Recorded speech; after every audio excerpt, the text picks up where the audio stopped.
bahwa nur Nabi kita Muhammad adalah awwalu makhluqin, yang pertama kali Allah ciptakan. Apa dalil kita? Memang riwayat ada mengatakan awwalu ma khalaqahu Allah al-qalam. Riwayat lain awwalu ma khalaqahu Allah al-aql. Tetapi Nabi bersabda dalam hadis yang sahih yang diriwayatkan Imam Muslim. Nabi bersabda, ujar Nabi, ana sayyidu waladi Adam yaumil qiyamah wal faqr. Saya adalah pemimpin manusia kelak di hari kiamat dan saya tidak sombong. Ana, ujar Nabi, awwalu ma yanshaqqu anhul qabr.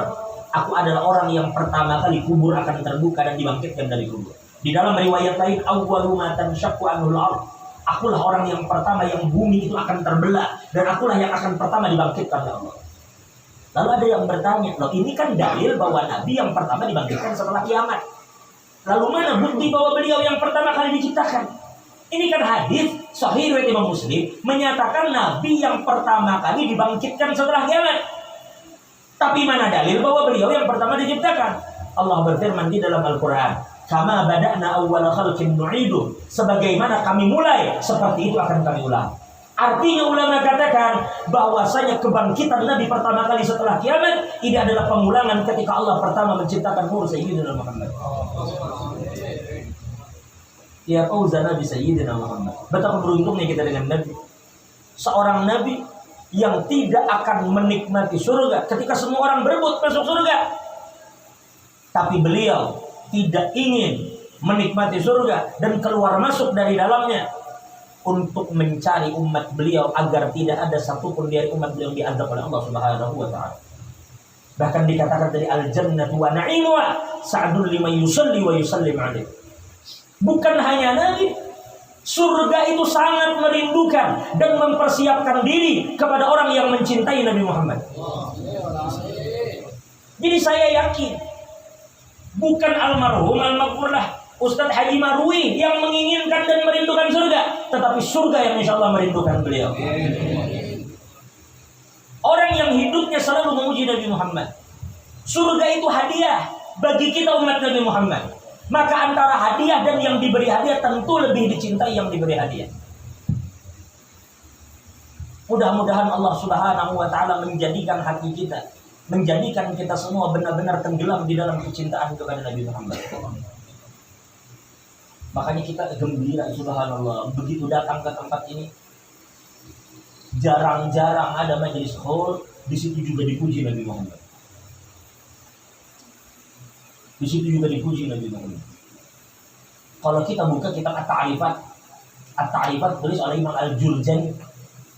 Di situ ketika beliau menulis Al-Haqiqatul Muhammadiyah Muhammad, Al-Imam Jurjani dalam Ta'rifatnya beliau mengatakan Muhammad itu adalah Ismul A'zam, yang dengan nama itu Allah mengabulkan doa kita. Kalau kita ingin tahu bagaimana, makanya saya betul-betul malam ini gembira hati saya, lapang hati saya. Kenapa? Karena di antara ikhtiar kita tutup ikhtiar kita ini dengan sholawat kepada Nabi Muhammad. Jangankan acara kita malam ini, Bapak sholat Isya, silahkan Bapak baca Al-Quran 3 kali khatam, tetap Bapak diharamkan untuk salam sebelum bersolawat kepada Nabi Muhammad. Baca Al-Quran sekhusyuk apapun, ruku selama apapun, Quran sebanyak apapun, tetap sholat itu tidak akan Allah terima sebelum kita bersolawat kepada Nabi Muhammad. Setelah kita bersolawat, silahkan salam. Artinya kita akan mendapatkan karunia dan keridhaan Allah, dan pintu kita hanya satu, yaitu Sayyidina Muhammad. Kita tidak punya pintu lain selain Nabi Muhammad. Makanya jangan salahkan orang-orang yang tenggelam dengan Nabi Muhammad. Dia mendoakan orang yang telah mendahului mereka dengan bersolawat kepada Nabi. Mereka makan bersolawat kepada Nabi. Kami memiliki guru-guru kami di Martapura. Mereka tidak akan memakan makanan terkecuali sebelumnya bersolawat kepada Nabi Muhammad. Orang akan tanya di mana dalilnya, di mana contohnya. Tetapi mereka setiap makan selalu mengingat Nabi Muhammad. Mereka menikmati makanan-makanan yang mungkin Nabi tidak pernah makan makanan ini. Mereka menikmati dinginnya air. Mereka menikmati makanan yang lezat. Sedangkan Nabi lah yang memperjuangkan kenikmatan yang kita dapatkan hari ini. Lalu tidak salah jika mereka kemudian mengenang dan merindukan Nabi Muhammad. Lalu terucaplah sholawat di mulut mereka kepada Nabi Muhammad. Makanya dikatakan dalam syair, Mayyalumni fi gharami qala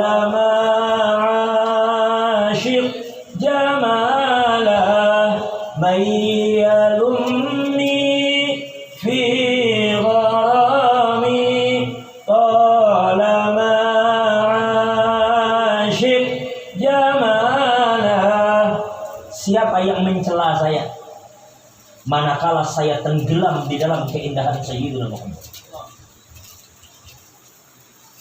Siapa yang mencela saya? Saya pernah baca di dalam manaqibnya Sayyidina Ma'ruf Al-Karhi. Ma'ruf Al-Karhi ini adalah murid daripada Imam Ali Ar-Ridha, guru daripada Sadi As-Saqati, paman daripada Junaid Al-Baghdadi. Junaid mengambil ilmu dari gurunya Sadi As-Saqati. Sadi As-Saqati mendapat ilmu daripada Ma'ruf Al-Karhi. Ma'ruf Al-Karhi menimba ilmu dan menyusu daripada masyrabu Ahlul Bait, masyrab keluarga Nabi yaitu Ali Ar-Ridha bin Musa Al-Qadhim. Sampai Ma'ruf Karhi mengatakan, seandainya tidak ada guruku Musa Al-Qadhim, aku tidak ada keperluan hidup di dunia. Aku hidup di dunia karena satu, untuk berkhidmat kepada guruku Ali Ar-Ridha. Ini masyarabu Ahlul Bait. Mereka meminum daripada minuman Ahlul Bait. Saya ingat, Ana Ustaz Wawan dan yang lain-lain yang hadir adalah murid daripada Muallim Allah rahmatullah Abrar Al-Alimul Fadil, Al-Alimul Allamah, Muallim Ki Haji Syafii Hadan, yang mana saya tahu, saya baca daripada buku beliau, ternyata beliau juga adalah orang yang luar biasa duduk dan menimba ilmu kepada Al-Habib Ali bin Husain Al-Attas. Masyarabu Ahlul Bait, minuman keluarga Nabi Muhammad. Ma'ruf Al-Karhi, dia adalah orang yang tenggelam dengan Nabi Muhammad karena dia memiliki minuman Ahlul Bait. Masyarabu Ahlul Bait, masyrab mereka di situ. Kalau kita tidak bisa langsung meminum kepada mereka, minumlah kepada orang yang meminum dari mereka, karena mereka menyimpan rahasia-rahasia keluarga Nabi SAW. Perhatikan baik-baik. Sedikit lagi, kami akan tutup tausiah ini. Sayyidina Ma'ruf, karena kerinduannya kepada Nabi Muhammad, dia wafat, dia dimakamkan, dan suatu malam faruya fil manam, maka beliau dilihat di dalam mimpi. Lalu orang yang melihat itu bertanya, ma sana'allahu bik, ma fa'alallahu bik, apa yang Allah lakukan kepadamu, apa yang kamu dapatkan di sisi Allah? Maka dia katakan, ghafarallahu lima taqaddama min dhanbi, Allah ampuni segala dosaku, wa adkhalanil jannah, dan Allah masukkan aku ke dalam surganya, dia berikan aku kenikmatan-kenikmatan di dalamnya. Lalu orang tanya, dimanil tahadihil manzilah, apa yang menyebabkan kamu mendapatkan kedudukan yang mulia ini? Ternyata dia katakan, ketika aku masuk ke dalam kubur ini, lalu aku didudukkan oleh malaikat, lalu kemudian malaikat itu menanyai aku. Ketika pertanyaan ditanyakan, marrabbuka wa man nabiyuka, ila akhir soal. Ketika pertanyaan diberikan, maka tiba-tiba fanu dia, maka ada yang kalau dikatakan tuh masami asautal hatif, maka dia dengar suara tanpa wujud. Lalu suara itu mengatakan, da'a abdi Ma'ruf, tinggalkan wahai malaikat yang berdua hambaku Ma'ruf. Fa innahu 'asha fid dunya ghaira ma'ruf, karena dia telah hidup di dunia tidak dikenal oleh siapapun. Dan dikatakan 'asha fid dunya sakran wa mata sakran wa nazala 'ala qabrihi sakran wa sayub'atsu min qabrihi sakran wa sayadkhulul jannata sakran wa la yafiqu illa ba'da ru'yati jalali wa jamali. Ini kekasihku Ma'ruf, dia hidup dalam keadaan mabuk. Mabuk apa? Dengan mabuk Sayyidina Muhammad. Dia mabuk dengan kebesaran Nabi Muhammad. Dia mati dalam keadaan mabuk. Dia berada di kubur mabuk, dibangkitkan dari kuburnya mabuk, dan akan masuk ke dalam surganya mabuk, dan dia tidak akan sadar sebelum melihat jalal dan jamalnya Allah Subhanahu wa ta'ala. Ketika dia lihat hakikat Nabi kita Muhammad, baru Allah sadarkan Ma'ruf Al-Karhi hakikatul Muhammadiyah. Kita hari ini memuji Nabi kita Muhammad, kita belum tahu hakikat Nabi kita Muhammad. Yang dikatakan la ya'rifu haqiqata Muhammadin illallah, tidak ada yang mengetahui hakikat Nabi Muhammad kecuali Allah. Tidak ada yang tahu hakikat Nabi Muhammad kecuali Allah. Sayyidina Imam Al-Busiri, murid daripada Al-Imam Yaqutul Arash. Yaqutul Arash adalah murid daripada Al-Imam Abul Abbas Al-Mursi, murid daripada Abu Hasan Syadzili. Imam Busiri katakan, wa kaifa yudriku fid dunya haqiqatahu qaumun niyamun tasallu anhu bil qudi. Bagaimana mungkin kita di dunia asik dengan segala perbuatan kita, asik dengan dunia kita, asik dengan jabatan kita, asik dengan apa yang kita perebutkan. Bagaimana kita dengan asiknya kita itu bisa mengetahui hakikat Nabi Muhammad? Jangankan kita, Jangankan kita, Sayyidina Abu Yazid Al-Bastami, Qutbul Ahwal, seorang kutub di dalam ahwal, beliau katakan, "Shalla fil laili." Beliau bersolawat kepada Nabi. "Shalla 'ala Nabi tula laili." Beliau bersolawat kepada Nabi setiap malam. Dihabiskan waktunya bersolawat. Lalu suatu hari dia meminta kepada Allah, "Allahumma arini wajah Nabiyyika Muhammadin sallallahu alaihi wasallam kama huwa 'indak." Ya Allah, perlihatkan saya, muliakan mata saya untuk melihat kekasihmu Muhammad seperti yang ada di sisimu, ya Allah. Saya ingin melihat hakikat Nabi seperti yang ada di sisimu. Karena lalu kemudian dia tidur. Lalu dia mendengar di dalam tidurnya ada seorang bidadari mengkhitabnya. Bidadari itu mengatakan, "Ya Aba Yazid, wahai Abu Yazid, bainaka wa baina ma tatlub alf hijab." Antara kamu dan apa yang kamu minta ada 1000 dinding yang menghalangi. Kamu ingin melihat hakikat Nabi Muhammad, ada 1000 dinding yang akan menghalangi kamu. Lau saqata adnaha ala qalbik lahtaraka. Seandainya dinding yang paling ujung, dinding yang paling rendah dari 1000 dinding, andai satu dinding saja dijatuhkan ke dalam hatimu, maka hatimu akan hancur terbakar oleh Abu Yazid. Lalu bagaimana kita ingin mengetahui hakikat Nabi kita Muhammad? Maka cukuplah bagi kita hari ini di dalam hati ada cinta kepada Nabi Muhammad. Karena insya Allah cinta ini akan menyelamatkan kita. Insya Allah cinta diiringi dengan mutaba'ah. Karena Imam Qushairi katakan, "Wal muradu bil mahabbati muwafaqatul mahbub." Yang dimaksud cinta itu mengikuti orang yang dia cintai. Itu cinta. Al-hubbu ghiyad. Cinta itu akan menolong wa inzalal qadam. Meskipun kaki kita nanti tergelincir, tetapi cinta akan menolong. Maka saya katakan malam ini insya Allah, dengan berkumpulnya orang-orang yang penyayang, mendoakan orang-orang yang mereka sayang, maka Allah yang maha penyayang tidak akan tinggal diam. Jika ini usaha kita, meminta kepada Allah supaya al-maghfurlah, al-marhum ini mendapatkan rahmat yang luas, maka sekarang tugas Allah, sekarang urusan Allah untuk menampakkan dan menunjukkan kasih sayangnya kepada kita. Wa huwa arhamur rahimin. Dia adalah Allah yang maha penyayang, lebih dari siapapun yang penyayang. Maka kami sampaikan, beruntungnya kita memiliki Tuhan yang maha kasih sayang kepada hamba-Nya. Hadirin wal hadirat yang dimuliakan Allah, kami tutup tausiah ini dengan satu cerita supaya kita mengerti. Jika manusia memiliki kasih sayang seperti itu, bagaimana dengan Nabi Muhammad? Lalu bagaimana dengan Tuhannya Nabi Muhammad? Kita kalau bicara wali saja, jangan wali kita saja. Kita punya cinta dengan kawan, kita punya sayang. Bila kawan kita punya satu, kita akan coba untuk tolong dia keluar dari masalahnya. Maka bagaimana dengan para awliya? Dulu ada seorang wali min awliyaillah namanya Imam Yaqutul Arash, yang saya ceritakan tadi. Yaqutul Arash ini adalah murid daripada Abul Abbas Al-Mursi, berasal dari Mursia. Tetapi kemudian beliau wafat di Mesir. Dia dari Spanyol aslinya, murid daripada Imam Abul Hasan Syadzili. Setelah wafatnya Imam Abul Hasan, maka khalifah di dalam tariqat Syadziliyah adalah Imam Abul Abbas Al-Mursi. Dulu kalau di Martapura, di antara orang yang membaiat tariqat Syadzili adalah guru Muhammad Nur di dalam pagar. Jadi di Martapura itu ada kampung namanya Kampung Dalam Pagar. Di kampung itulah dulu tinggal Al-Arif Billah Syekh Muhammad Arsyad bin Abdullah Kalampayan Al-Banjari. Di kampung namanya Kampung Dalam Pagar. Adapun Kalampayan itu hanya tempat beliau dimakamkan. Sebenarnya itu dulu adalah kebun beliau. Beliau itu datang dari Mekah, berdakwah di dalam pagar, kemudian dimakamkan di kebun. Beliau punya kebun. Beliau berwasiat, kalau saya wafat, kalau air sungai pasang, kalau air sungai dalam, kuburkan saya di kebun. Tapi kalau air sungai surut, kuburkan saya di dalam pagar saya. Ketika beliau wafat, sungai itu kering, tidak ada air.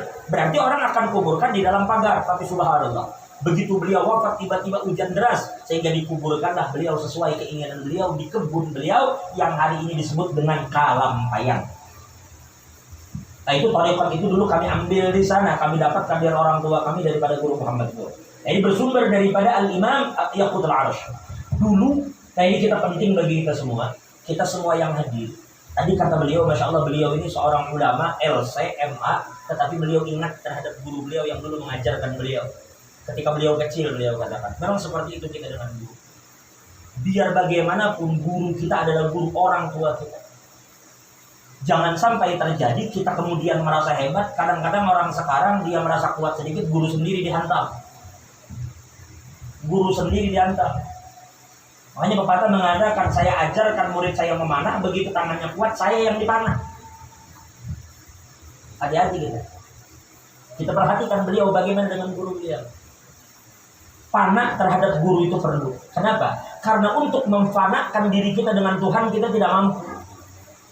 Kita tidak sampai kepada Allah, kita belum sampai di derajat itu. Maka kita perlu untuk memfanakkan diri dengan Nabi Muhammad. Yang jelas Nabi Muhammad mengerti hadrat Allah. Tetapi untuk mempanakkan diri di hadrat Nabi pun berat. Maka perlulah kita mempanakkan diri di hadapan guru kita. Karena guru kita lah yang akan mengantarkan kita kepada Nabi Muhammad. Kita perlu itu. Man sofahani au sofaha man sofahani. Itu kan hadits Rasulullah SAW. Kalau tangan kita tidak mampu menjangkau tangan Nabi, maka jangkau tangan orang yang tangannya bersambung dengan Nabi. Bapak kalau naik kereta tidak harus di gerbong pertama, biar di gerbong terakhir, yang penting terkait. Yang penting terikat, kemana gerbong pertama sampai, ke situ kita sampai. Dulu Al-Imam Yaqudul Arash pernah memanggil muridnya 3. Dipanggil yang pertama, hai anakku, apa yang kamu minta? Aku akan mintakan kepada Allah. Maka muridnya katakan, wahai guru, mintakan kepada Allah supaya Allah mempanahkan saya di dalam dirinya, supaya tidak keluar dari mulut dan perkataan saya, daripada perbuatan saya kecuali hikmah. Maka gurunya mintakan, dan jadilah murid ini fana kepada Allah dan tidak keluar dari kalimat dan perbuatan kecuali hikmah. Dia adalah Imam Ibnu Athaillah As-Sakandari. Lalu dipanggil muridnya yang kedua, wahai muridku, apa yang kamu minta? Aku akan mintakan kepada Allah. Maka murid yang kedua mengatakan, wahai guru, aku meminta kepadamu, mintakan agar aku Allah fanakan kepada Nabi Muhammad SAW, supaya aku tenggelam di dalam Nabi Muhammad. Maka didoakanlah. Maka jadilah murid ini tenggelam. Dia adalah Imamul Busiri. Dan yang terakhir, ketika Abul Abbas berkata, wahai muridku, minta kepadaku apa yang kamu mau. Maka datang murid yang ketiga, seorang yang maaf-maaf, hitam dari Habasyah, dan di kulitnya ini ada bekas penyakit kulit. Penyakit apa? Apa orang nyebut sini? Kusta ya? Kusta. Ada bekas-bekasnya di kulit. Lalu gurunya berkata, wahai anakku, apa yang kamu minta? Aku akan mintakan kepada Allah. Maka dia berkata, wahai guruku, mintakan kepada Allah agar aku fana di dalam dirimu. Aku fana terhadap guruku. Maka kemudian dimintakan, dan jadilah dia fana dengan gurunya. Dia adalah Syekh Yaqudul Arash. Dan dialah yang dinikahkan dengan muridnya Abul Abbas. Dan beliaulah yang kemudian memegang tampuk kekhalifahan Tariqat Syadzili setelah wafatnya Imam Abul Abbas Al-Mursi. Syekh Yaqud. Jadi ketika beliau mengajar, Yaqudul Arash, ketika beliau mengajar, tiba-tiba hinggap begini pengajian, umpama kayak ustaz, guru kita, orang tua kita sedang mengaji kitab, tiba-tiba datang burung bertengger di bahu beliau. Burung bertengger di bahu beliau, tiba-tiba burung berkata, sesuatu seakan membisikkan beliau manggut-manggut. Setelah itu burung pergi. Beliau segera menutup pengajian itu. Ini terjadi di Iskandaria. Beliau tutup itu. Beliau tutup. Akhirnya beliau pergi menuju Kairo lama, ke masjid Sayyidina Amr bin As. Beliau pergi ke sana. Beliau katakan, hari ini juga pengajian selesai, aku ingin pergi ke Kairo. Lumayan perjalanan sekian jam, sekitar 3-4 jam saja, lebih kurang. Sekarang bayangkan dulu orang pakai khimar mungkin atau pakai unta, Allah alam. Berangkatlah beliau ke Kairo. Sampai di Kairo beliau cari. Sampai di masjid orang memuliakan beliau, tanya, ujar beliau, mana kaum? Kalau kami Kalimantan nyebut kaum, di sini apa ya? Marbot ya. Bilal yang tugasnya adzan dan mengurus masjid. Hah? Marbot. Wainul marbot. Mana kaum? Mana marbot? Mana Bilal? Orang katakan kami akan panggil. Begitu dipanggil marbot, dipanggil Bilal, beliau panggil berdua. Ujar beliau, saya mendapat aduan dari seekor burung, bahwasanya dia berkata kamu telah membunuh anaknya. Betul atau tidak? Lalu Bilal juga mengatakan, wahai Tuhan Syekh, benar. Karena ini burung itu bersarang di menara tempat saya azan. Saya sudah keluar dan usir, dia datang lagi bertelur di situ. Saya usir, datang lagi. Saya jengkel, saya bunuh satu anaknya supaya dia tidak kembali lagi.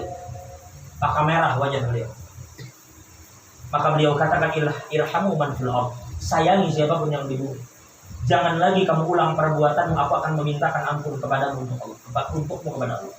Lalu laki itu mengatakan, wahai Tuhan saya meminta ampun, saya bertaubat. Lalu beliau katakan, jangan lagi ulang perbuatanmu. Lalu beliau kembali ke Iskandariya. Kalau kita perhatikan di sini, ternyata wali Allah Ta'ala memiliki kasih sayang bukan hanya kepada sesama umat Nabi Muhammad. Bahkan burung pun beliau datang untuk memberikan pertolongan, bayangkan dari Iskandariya. Dan mereka tahu kemana harus mengadu kepada seorang wali dan aulia. Perhatikan baik, jika begini kasih sayang seorang wali kepada sesama makhluk Allah, burung, bukan bukit, tidak bicara manusia, burung begini kasih sayang untuk memberikan pertolongan dari orang-orang yang menzaliminya, maka bagaimana mungkin Nabi kita Muhammad membiarkan umatnya disiksa oleh Allah? Sedang Allah berfirman di dalam Al-Quran, wala sawfa yu'tika rabbuka fatardah. Dan di dalam riwayat kami baca, Nabi katakan wala ardo wa wahidun min ummati finnar. Dan aku ujar Nabi tidak ridho jika satu dari umatku di dalam neraka. Artinya Allah pasti akan membuat Nabi kita ridho. Selebihnya bukan mustawa kita untuk menyampaikan, tetapi yakinlah betapa beruntungnya kita memiliki Nabi Muhammad SAW. Maka hadirin yang dimuliakan Allah, sekali lagi kita beruntung berada di majelis dengan orang-orang yang mencintai Nabi, saling mencintai karena Allah, dihadiri keluarga Nabi, dihadiri oleh para pewaris ilmu Nabi. Ada orang yang membawa zat Nabi, ada orang yang membawa sifat Nabi, ada umat Nabi. Kita berkumpul di tempat ini, mudah-mudahan segala hajat kita dikabulkan oleh Allah. Mudah-mudahan kita semua di hari kiamat Allah tidak akan tuntut kita bagaimana kita dengan Nabi Muhammad. Karena ingat sekali lagi, kita semua ketika mati takutlah, karena kita akan ditanya tentang bagaimana kita membesarkan Nabi Muhammad.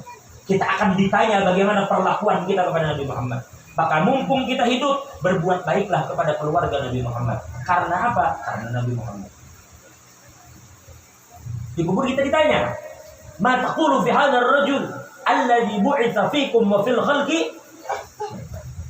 Al-Imam As-Sajjad Ali Zainal Abidin, beliau ditanya ketika beliau lewat, beliau marra ala qaumin yatadarasuna. Beliau lewat di satu kelompok orang yang sedang berdiskusi tentang firman Allah, "Tsumma latus'alunna yawma idzin 'anil naim."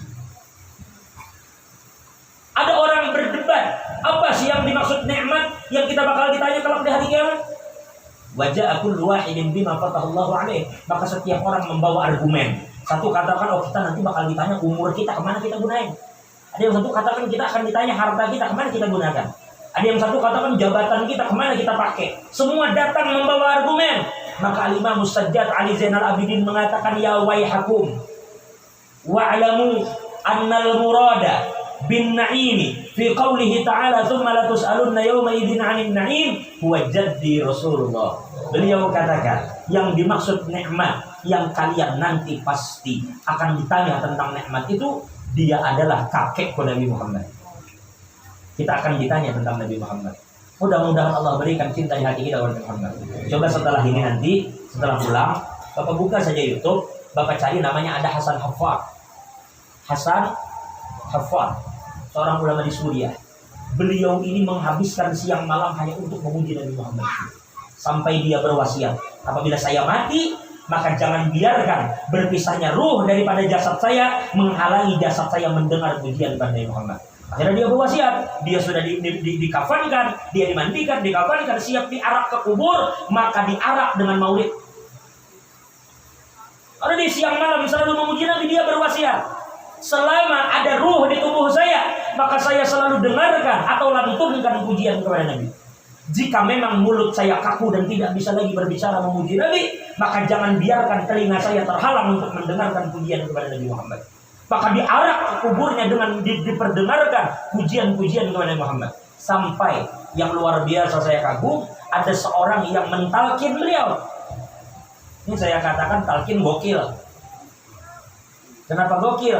Karena ini pentalkin, dia katakan kepada Hasan Haffar, idza ja'akal makanil muwakkalan bi. Nanti Hasan, tidak kubur dia ngomong. Dia ngomong sambil talkin, Hasan, nanti kalau ente didatangi sama dua orang, malaikat yang nanyain ente, marrabbuka wa man nabiyyuk, dan seterusnya. Dan bila dia sampai bertanya, ma taqulu fi hadzal rajul alladzi bu'itsa fikum wa fil khalqi ajmain.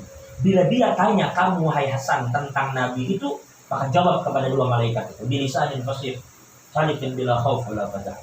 Katakan kepada dia dengan lidah yang lantang dan jangan takut sedikit pun. Apa? Huwa habibi Rasulullah. Dia adalah kekasihku Muhammad. Dan katakan wahai Hasan kepada mereka berdua, la tas'alani anhu. Ini bahasa orang sana kan mereka lahjanya anhu. Hei, kamu malaikat berdua, kamu tidak usah repot nanyain saya tentang Nabi ini. Kenapa? Fa inni amdaitu umri fi madhihi sallallahu alaihi wasallam. Karena saya telah menghabiskan umur siang dan malam hanya untuk memuji orang ini. Kalau bahasa kita, ente jangan tanya ana siapa orang ini, karena ana siang malam mulut ana selalu basah untuk menyebut namanya. Coba bayangkan. La ilaha illallah. Betapa asyiknya, betapa enaknya, betapa nikmatnya melihat orang-orang yang tenggelam dengan kebesaran Nabi kita Muhammad. Udah gak usah capek-capek mikirin Tuhan. Memang betul Allah tuh tujuan kita. Kita katakan ilahi anta maksudi. Betul tujuan kita Allah. Tetapi kita tidak akan sampai kepada Allah kalau bukan Nabi Muhammad. Ini saya ambil air. Berarti saya mau minum air. Tujuan saya apa? Air. Berarti saya katakan air anta maksudi. Air. Tujuan saya kalau saya pengen minum. Tapi tidak pernah ada orang minum air. Apa sih kalau bahasa Banjar tuh ngacak? Apa? Ngeremes ya? Megang. Orang minum air nggak megang air. Tujuannya air, tapi dia nggak pegang air. Maka orang buatkan gelas supaya gelas bisa dipegang. Kalau kita pegang gelas, insya Allah kita minum air. Tapi kalau kita pegang air, kita nggak bakal bisa minum. Kita angkat lepas. Bagaimana kita cari Allah Ta'ala itu la tudrikuhul absar. Wa yudrikul absar. Allah tidak bisa dilihat, tapi Nabi bisa dilihat. Allah tidak bisa dipegang, Nabi bisa dipegang. Maka ikutilah yang kita bisa lihat dan kita bisa pegang. Maka insya Allah Nabi akan sampaikan kita kepada Allah. Tisu, ini kertas. Ini kertas bisa terbang tidak? Kertas bisa terbang tidak? Kita jatuh kan ternyata kertas ini jatuh, tidak terbang. Ini kertas, kalau kita lepas dia jatuh, tidak bisa terbang. Ini kertas tidak bisa terbang. Tapi kan ada balon yang sering dijual untuk anak-anak bila hari Minggu, bila ada pengantenan. Kan ada balon apa tuh? Balon gas ya. Balon gas itu bisa terbang tidak? Bisa terbang. Sekarang bayangkan seandainya kertas ini saya ikat di situ, ikut terbang tidak? Udah saya ini Pak, saya ini rencana malam ini insya Allah mau ziarah, insya Allah ke Tanjung Priok, ke luar Batak. Tapi saya nggak tahu jalan, nggak hafal. Ini kalau dari sini kembali ke tempat Ustaz Khuwailid saja, dia tahu jalan bakal sesat. Nyetir mobil di sini nggak ngerti, jalan tidak tahu, tapi bisa duduk di belakang sopir saya sampai. Udah duduk aja di belakang sopir yang tahu jalan, kemana sopir sampai ke situ kita sampai. Duduk aja di belakang Kang Sukron sampai, saya sampai. Udah gak usah ribet nyari-nyari di mana Tuhan, ikuti Nabi Muhammad. Qul in kuntum tuhibbunallaha fattabi'uni yuhibbukumullah yaghfir lakum dzunubakum. Udah kalau Bapak ikuti Nabi, Allah cinta dengan Bapak, Bapak enggak usah ngaku-ngaku.